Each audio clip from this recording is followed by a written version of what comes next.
RH Healthcare Simulation Center and today's topic is postural drainage.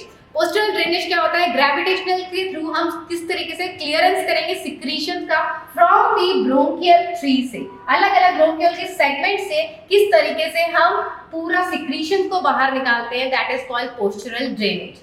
अब ये postural drainage में approx आपको 10 positions अलग अलग करनी है, चाहे वो उसके लोअर साइड में हो, मिडिल साइड में हो या अपर साइड में, ब्रोंकियल ट्री के कहीं भी सिक्रीशन अगर रह गया है तो किस तरीके से पेशेंट की पोजीशंस को अप एंड डाउन करके उस सिक्रीशंस को निकाला जाता है, that is called postural drainage. Now we will see the areas, कौन कौन से एरियाज से हम ड्रेनेज करेंगे। ये बेस्ड होता है सबसे पहला पॉइंट कि पेशेंट की कंडीशन क्या है, उसको असेस करना है, उसकी नॉलेज रखनी है कि कंडीशन क्या है, उसका डिजीज कौन सा है, कितना उसको हर्ट कर चुका है। सेकेंड ये है कि आपको फिजिकल असेसमेंट करना है ऑफ द चेस्ट, और थर्ड हमको डिपेंड करता है हमारे चेस्ट एक्सरे पे। चेस्ट एक्सरे एग्जामिनेशन कर सकते हैं और उसके बाद हमको पता चल सकता है कि कहाँ कहाँ पोस्टरल ड्रेनेज को हमें करना है। नेक्स्ट हम देखेंगे क्या कॉन्ट्राइंडिकेशंस होते हैं पोस्टरल ड्रेनेज के। अगर पेशेंट को है नेक इंजरी हुई है या फिर स्पाइनल इंजरी हुई है तो हम पोस्टरल ड्रेनेज नहीं करेंगे। नेक्स्ट है आपका, अगर यहाँ पर रिब फ्रैक्चर हुआ है तो भी हम नहीं करेंगे। उसके बाद अगर इंक्रीज इंट्राक्रेनियल प्रेशर है तो भी हमको ये नहीं करना है। नेक्स्ट एम्फाइमा है, अगर किसी तरीके से ब्रोंकोप्लूरल फिस्टुला हुआ है, रिब फ्रैक्चर है चेस्ट का, तो भी हमें ये कॉन्ट्रा इंडिकेशन है। लंग्स में किसी तरीके का कोई ट्यूमर है, डिजीज हो रही है, कोई चेस्ट वॉल की हेमरेज हो रहा है या फिर कोई पेनफुल चेस्ट कंडीशन हो रही है, ट्यूबरक्लोसिस है या ऑस्टियोपोरोसिस है, तो these condition are contraindicated for the postural drainage. सबसे पहला आर्टिकल देखेंगे। आर्टिकल में हमें चाहिए एक बेड जो कि ट्रेंडल पोजीशन पे हो सके, हल्का सा टिल्ट हो सके। यू कैन सी कि बेड थोड़ा टिल्टेड है। अगर बेड नहीं है तो फिर हम उसकी जगह एक टेबल या फिर एक चेयर यूज कर सकते हैं, ठीक है। दूसरा आर्टिकल हमारा पिलोस, कम से कम 2 to 4 पिलोस चाहिए फॉर दी सपोर्ट और पोस्टरल ड्रेनेज के लिए। Next come to the articles में हम देखेंगे स्पूटम कप होना चाहिए एक, to collect the sputum, 1 glass of water, एक paper bag and some tissue papers. So these are the articles for the postural drainage.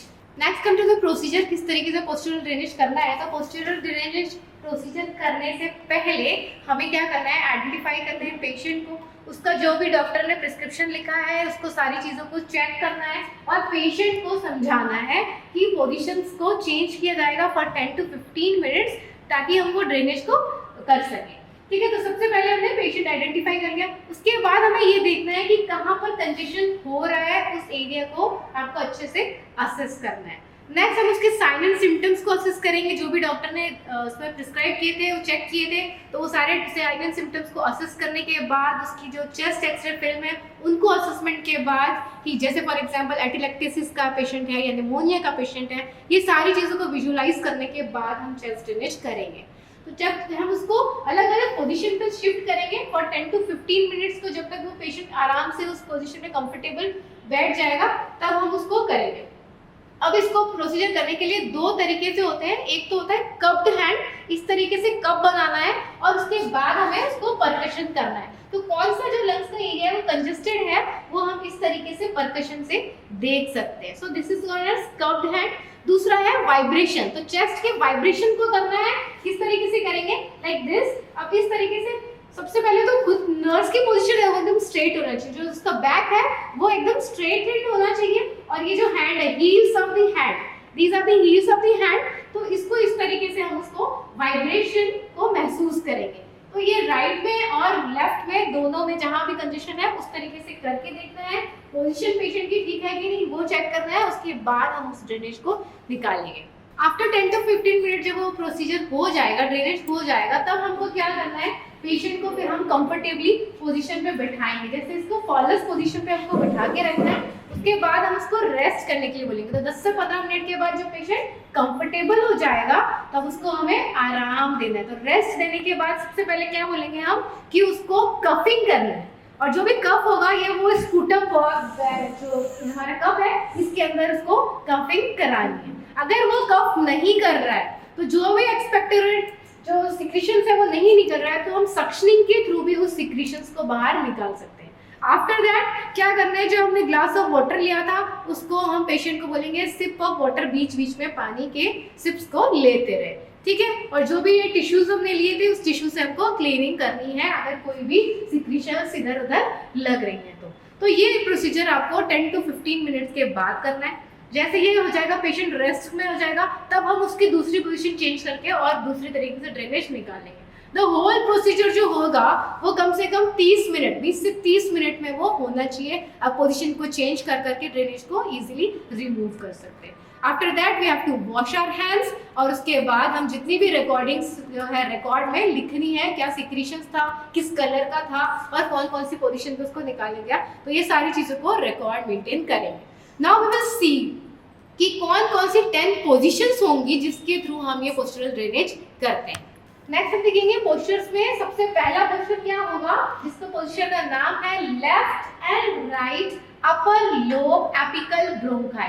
तो इसमें क्या होगा, जिस तरह से हमको पहले बाइलेटरल करना है, मतलब बोथ द साइड हमें अप्लाई करना है। सबसे पहले हम कब्ड बनाकर इस तरीके से उसको जो है हमारा वो कंजेशन कहाँ है उसको हम देख सकते हैं, परकशन करके देखना है। उसके बाद ये हमें जैसे बताया वाइब्रेशन करके देखेंगे।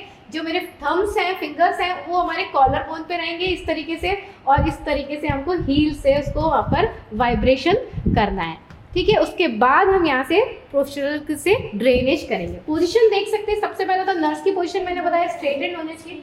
पोजीशन पेशेंट की कैसे होनी चाहिए, तो 2 to 3 पिलो लगा के हम इस तरीके से रखेंगे, और दूसरा एक पिलो जो है हम इसके जो नीज है उसके नीचे यहाँ पर एक लगाएंगे।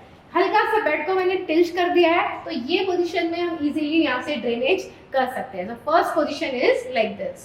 नेक्स्ट पोजीशन जो होगी उसमें बोलेंगे हम left and right upper lobe posterior bronchi. तो ये पोस्टीरियर ब्रोंकाई में क्या करना पड़ेगा, पेशेंट को इस पोजीशन पे लेटाना पड़ेगा। जैसे बैठ गया है, उसके आगे हमको एक लगानी है कार्डियक टेबल, कार्डियक टेबल के ऊपर डालना है हमें एक पिलो फॉर द सपोर्ट, और 2-3 पिलो जितने भी है वो उसके बैक पे सपोर्ट करेंगे, और फिर हम पोस्चरल ड्रेनेज को इस तरीके से बोथ साइड से हम पोस्चरल ड्रेनेज कर सकते हैं। यहाँ भी हमको पहले कब्ड और वाइब्रेशन करके देखना है कहाँ पे हो रही है ड्रेनेज, और उसके अकॉर्डिंग हम ड्रेनेज को निकाल सकते हैं। तो this is the second position. Third position है जिसमें हमको देखेंगे राइट एंड लेफ्ट में अपर लोब एंटीरियर सेगमेंट में किस तरीके से उस ब्रोंकाई से निकाला जाएगा। तो थर्ड में हमको क्या करना है, पेशेंट को एकदम फ्लैट बेड पे करना है, ठीक है। जो टिल्ट किया था बेड को अब हम स्ट्रेट कर देंगे। 1 पिलो लगाएंगे हम इसके नीज के अंडर, और दूसरा पिलो लगाएंगे हम इसके नेक के नीचे। आफ्टर दैट जो प्रेशर हमें या वाइब्रेशन जो करना है वो करेंगे हम यहाँ पर, जो क्लैविकल बोन है उसके जस्ट स्टर्नम के बोथ द साइड्स पे हमको इस तरीके से वाइब्रेट करना है, और कब करके हमें सिक्रीशंस को देखना है और धीरे धीरे उसको ड्रेन करना है। तो ये थर्ड पोजीशन होगी। नेक्स्ट होता है left upper lobe lingual bronchus position. इस पोजीशन में पेशेंट को हम लेटरल साइड में लिटाएंगे, और यहाँ पर एक पिलो लगाएंगे इसके बेड के नीचे, दूसरा जो पिलो है बैक सपोर्ट के लिए, और तीसरा पिलो जो है ये दोनों लेग्स के बीच में लगाएंगे। नाउ ये पोजीशन आप देख सकते हैं। इस तरीके से पोजीशन में क्या करना है, जहाँ से ड्रेनेज कहाँ से निकाल सकते हैं हम, जो हमारा लेफ्ट इसका जो निप्पल होगा इसके एक्सिला के जस्ट बिलो इस तरीके से यहाँ पर हम कपिंग और इसका जो वाइब्रेशन है करके देख सकते हैं, और इसके बाद यहाँ से ड्रेनेज निकाल सकते हैं। So this is the fourth position. Next is fifth position में क्या करना है, सेम जैसे हमने लेफ्ट में करा था, अब हम राइट साइड में टर्न करेंगे, इसीलिए इसका नाम हो गया है right middle lobe bronchus position में देंगे। इस तरीके से पेशेंट को हम उसकी लेफ्ट साइड में लेटाएंगे, और उसके बाद जब से हमने अभी लेफ्ट साइड का निकाला था उस तरीके से राइट जो बिलो दी एक्सिला के पास निप्पल के नीचे, वहां से हमको ड्रेनेज निकालने में सुविधा रहेगी। उसके बाद क्या करना है कि जैसे हमने इसमें पिलो लगाया था सेम पिलो इस तरीके से लगाएंगे, बेड को 30 सेंटीमीटर रेज कर देंगे, ट्रेंडल का पोजीशन में देंगे, और इस तरीके से हम राइट साइड से भी निकाल सकते हैं। तो this is the fifth position. Sixth position is anterior low bronchi में करेंगे। इस पर पोजीशन देंगे इस तरीके से 45 से 50 सेंटीमीटर लोअर एंड को हम टिल्ट कर देंगे, पोजीशन देख सकते हैं आप, और यहाँ पर जो पिलोज लगाए जाएंगे, ठीक है। नीज के नीचे पिलोज लगाया जाएगा, जो इसको एब्डोमेन पे उसको लाई डाउन करेंगे, और यहाँ पर भी एक पिलो लगाया जाएगा, और नेक से पिलो को रिमूव कर दिया जाएगा। इससे क्या होगा कि हमें कहाँ से ड्रेनेज मिल सकता है, अगर अब करना है तो ये सिक्रीशन हमको ये एंटीरियर जो रिब्स हैं किसकी, लोअर पोजीशन के रिब्स की, तो यहाँ से हम सारे ड्रेनेज को निकाल सकते हैं। So this is the sixth position. Next seven position is right lower lobe lateral bronchus में करेंगे। इस सेगमेंट में क्या करना है, इसमें भी पेशेंट को अब लेटरल साइड पे लिटाया है हमने और बेड को कर दिया हमने 45 to 50 सेंटीमीटर, जो लोअर हेड है उसको एलिवेट कर दिया। उसके बाद हमको क्या करना है, इस तरीके से वाइब्रेशन और परकशन करेंगे कहाँ पर, जस्ट स्कैपुला के नीचे और मिड एक्सिलरी लाइन के यहाँ साइड में। तो यहाँ से जो भी ड्रेनेज होगा उस तरीके से पोजीशन से हम इसको निकाल सकते हैं। तो this is the 7th position.